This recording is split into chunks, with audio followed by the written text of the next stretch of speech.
Greetings, everyone. Buenos dias to those that are in Mexico.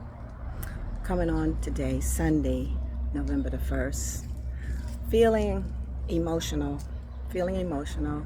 I wanted to talk a little bit about a mother, and actually a father. What makes for a good family dynamic. Oftentimes, when a child is conceived, it's conceived out of different circumstances, situations. It could be ideally, it would be conceived out of love. Oftentimes, it's conceived out of passion, lust, regretfully. I can't say that particular word on this channel, but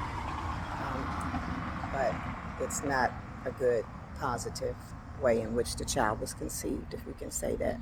So, the child is created in a mother. The mother carries the child for 9 months. Hopefully, sometimes they come earlier. When that child comes into the world, from my perspective as a mother, your life is changed forever. Your life is changed forever. And a mother's love is something that I believe most of you all will say cannot be matched. But a father's love is great as well.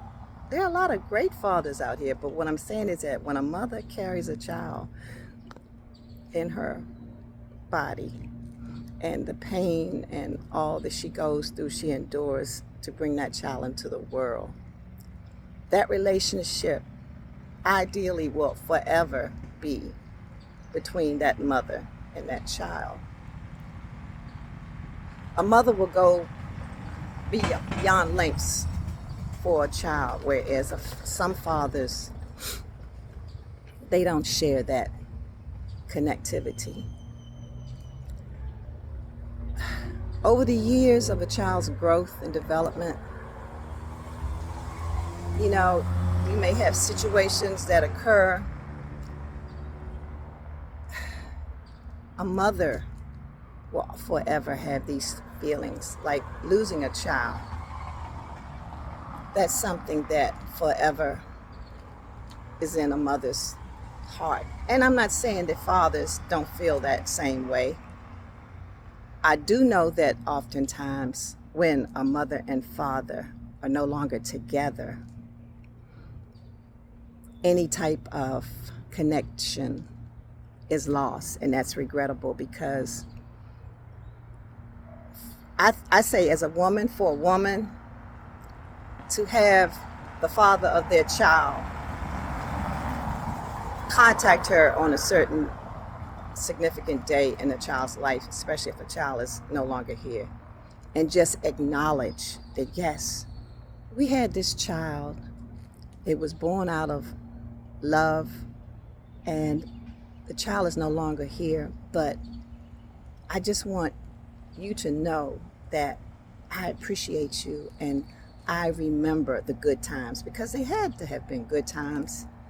In relationships, you may have a lot of bad, you may have a lot of good, but just to remember the good times, it's a blessing, and it speaks volume, in my opinion, as to the character of a man, to put any ill feelings he may have aside with regards to the mother, and just acknowledge that, yeah, this was our child. And yeah, I just want to say thank you. And and let me just say this. I'm sorry if I offend anybody, but for a woman who's with a man that may have had a situation where a child passed on or whatever, or the child may still be alive, you have to put your feelings aside if you're any kind of woman, okay? Most of the time, the woman does no longer want the man. She's not a threat, okay? She's not a threat to you. Why can't you just let let it go and let him possibly do what he can to just offer words of encouragement, or just don't be so afraid or threatened that, you know, they're going to get back together or they're going to talk or whatever. No, it's not always like that. Yes, sometimes it is, but you're showing who you are, your strength as a woman, by allowing your man to do what he feels he would like to do, to offer some source of comfort or just acknowledgement. Like I said, the fact that yes, you all did have a child, or you do have children, and you know, just being a man, that's what a lot of times I can't get. A man, what they feel shows that they're men. It's not always strength and physical strength, it's emotional strength. You know, the fact that you remember that this woman, she took a chance, you know, put her life in danger sometimes, having a baby. But she did it, and part of that child is you know. Sometimes it's just simple things that can make a big difference. Just saying a few words, hey, I appreciate what you did, you know, you raised the children, you know, you helped them get through school, you were there for them. I wasn't always there. And this goes both ways, honestly. There are a lot of women out here that were not good mothers for whatever reason. And the man was the backbone. The man was the one that did everything for the children. So I'm acknowledging that, but I'm just saying, often, most of the time, it's the woman that is sacrificing. And I mean, I know plenty of women on Father's Day, I send them a Father's Day greeting, because honestly, they were the mother and the father. And I have to acknowledge that, because so many times it's not.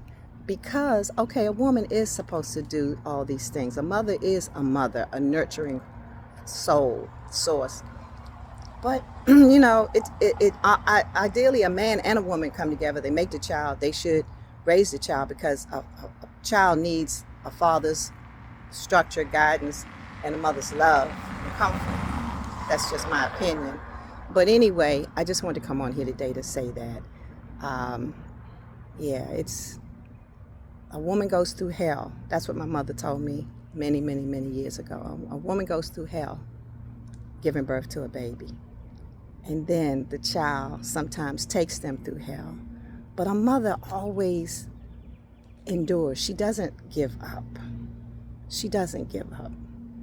She doesn't give up. And you know, nowadays with things being so different, you know, generations have changed, and, you know, these, I don't know what, Generation X or whatever they are now, they know everything. You can't tell them. They don't want to hear anything. When I was growing up, I was a young woman. I was grown, but I respected my elders, okay? I respected my elders. Even if I didn't agree with them, I respected them out of the fact that they were the elders, and I was giving them that, okay? Nowadays, you know, these kids that know everything, or they get all their information from ChatGPT and whatever. Some things, the more things change, the more things stay the same. And I really feel that, yeah, you should give elders all the respect, even if you don't agree with everything. I mean, I'm not talking about somebody that's unaliving people and doing mean-spirited, vile things, because, hey, none of us are perfect, and I'm not saying those things are right, but what I'm saying is that when I grew up, when I was growing up, and as an adult, it didn't matter how old I was. When my mother passed, I was 30. I had 2 children. But there's still things that I would dare not do around an elder, like curse. No, I'm not going to do that. That's just me. That's how I was raised. If you have an argument, excuse me, you don't agree with something, there's a way to respectfully disagree, okay, without being offensive. So some things I think need to stay in place, and if they don't stay in place, we're in a lot of trouble. Just my thoughts. Have a blessed day today on purpose. If you like my content, please like, share, subscribe. Thank you.